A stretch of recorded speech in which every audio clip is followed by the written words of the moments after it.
Great. Well, thanks for having us here. This is Scott Turnoy. He's going to be talking with me. He's from Oregon Department of Transportation. We're talking about transportation and the greenhouse gas emissions that result from our light-duty vehicles, as we call them, in regions, cities, and towns. So today, briefly, we're just going to hit on some of the state efforts that are going on, and then try to drill that down to some of the work that we're doing here in the Rogue Valley locally. We're going to be talking about scenario planning. For those of you who are unfamiliar with that, we're talking about regional long-range transportation plans. So 30 years out, we're up at 10,000 feet, and what we do is we envision different futures, different transportation and land use patterns, and we run them through some pretty sophisticated models that show a variety of outputs that would be key here: greenhouse gas emissions, criteria air pollutants, household travel costs, those kind of things. And that is to give better data to decision makers to decide, okay, which future do we want? We're also going to be talking about what we're doing here, a strategic assessment, and that is basically ODOT and DLCD work with regions to look at their adopted plans, their comprehensive plans, their transportation plans, run them through the same model, and give you guys the information that says this would be your predicted greenhouse gas emissions for each household on a per capita basis in the future. The future we're looking at now is 2035. Then Scott's also going to talk a little bit about the statewide transportation strategy, which is an ODOT document that basically comes up with a lot of different strategies at the state level to reduce greenhouse gas emissions. And then we're going to talk about some of the opportunities and limitations and funding to get all this stuff done. So to set the stage, the legislative background is Oregon has adopted state goals to reduce greenhouse gas emissions, and across all sectors. We are just primarily concerned with the transportation sector, so not commercial fleet, just light duty.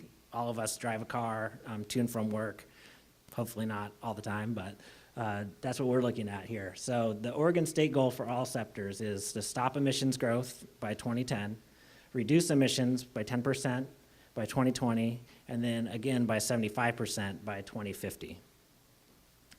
So in 2009 and 2010, the legislature adopted some key documents here for us, and they directed LCDC, the Land Conservation Development Commission, to set metropolitan greenhouse gas reduction targets for 2035. We refer to it as the target rule.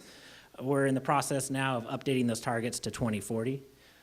It covers the 6 metropolitan areas in the state: Portland, Salem, Eugene, Springfield, Bend, Rogue Valley. It directs ODOT to create the statewide transportation strategy, and that's looking at a variety of different strategies to reduce GHGs. It requires Portland Metro to conduct scenario planning for greenhouse gas emissions and also to adopt the scenario that will get them to their target. It also directed Central Lane MPO to conduct a scenario plan to find out what it would take to get to their target, but they don't have to implement that. And so for the rest of the metropolitan areas, this is a voluntary target that we provide resources to help them along that way. It also created the Oregon Sustainable Transportation Initiative, which is the joint partnership between ODOT and DLCD. So here's the adopted greenhouse gas emission targets for light duty travel. You can see Portland Metro 20%, Salem 17%, locally 19%. These are per capita, and this includes your local actions that local cities and counties are responsible for. So land use patterns, local transportation projects, transit, all that stuff gets run through a model and produces the greenhouse gas emissions that we compare to our target rule. There are also a variety of state actions that we allow to get to that target. So in the future, pay-as-you-drive insurance, what are some of the other ones?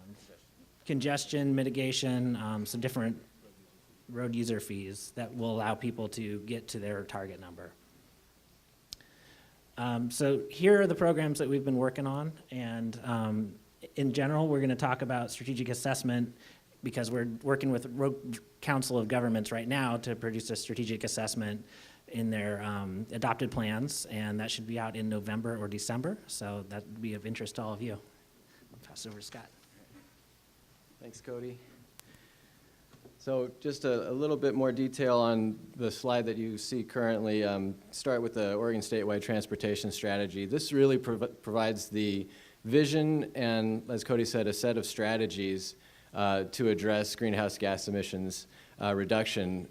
It sets the vision for the state as well as the set of strategies. And so this is a document that local regions and jurisdictions can use as a guide in some of their more local plans, and we're certainly using it in the strategic assessment that we're working with the Rogue Valley MPO currently. The Portland Metro and Central Lane MPOs, as Cody mentioned, they've gone through scenario planning processes. Metro has completed its Climate Smart Communities process and has a preferred alternative scenario that they'd like to pursue. It has a set of strategies and a greenhouse gas emissions reduction toolkit for the Portland metro area. Central Lane has finished, as of June, I believe they finished their scenario planning process, which looks at, as Cody mentioned, land use and transportation strategies and a host of other things. From the state level, ODOT and DLCD through the Oregon Sustainable Transportation Initiative has developed the greenhouse gas emissions reduction toolkit. So in addition to the local and regional toolkits, this statewide series of approaches to address things like public transit, bike ped infrastructure, land use, access management, parking management, all sorts of things to address emissions reduction. But lastly, the strategic assessment process. That's something that the Corvallis area MPO and currently the Rogue Valley MPO is engaged in. And as Cody mentioned, this is really a deeper look at the impact of current comprehensive land use plans, regional and local transportation system plans at reducing greenhouse gas emissions, how it addresses household transportation costs in the future, looking out about 25 years into the future. So the findings so far from these scenario planning processes are that current adopted plans do address greenhouse gas emissions reduction to a point, but they're falling a bit short of the statewide target rule in most areas. And this is looking at mostly just local actions. And we have it broken up into the goals for each region that include the state-led actions that Cody mentioned, like pricing and pay-as-you-drive insurance, those sorts of things. But if you incorporate local plans and actions, you can see on this slide the impact in terms of long-term greenhouse gas emissions reduction, percentage-wise. And so what we need, since our plans get us only so far, and while it's a good thing they're headed in the right direction, what can we do to actually achieve the goals for each region and for the state as a whole? This includes a comprehensive set of strategies. No silver bullet, and you probably hear that term all the time, but it's really true in this case that for the impact that we're looking for, a comprehensive set of actions, including increased transit, compact mixed-use development, use of clean fuels, all of these things are going to combine to create a scenario in which we're really addressing greenhouse gas emissions at the levels that we need to. And I would just point out that for clean fuels, one local example that we're working in incorporating into the model for the Rogue Valley is testing the use of increased recaptured natural gas from local landfills. That's a program that is really exciting for the region.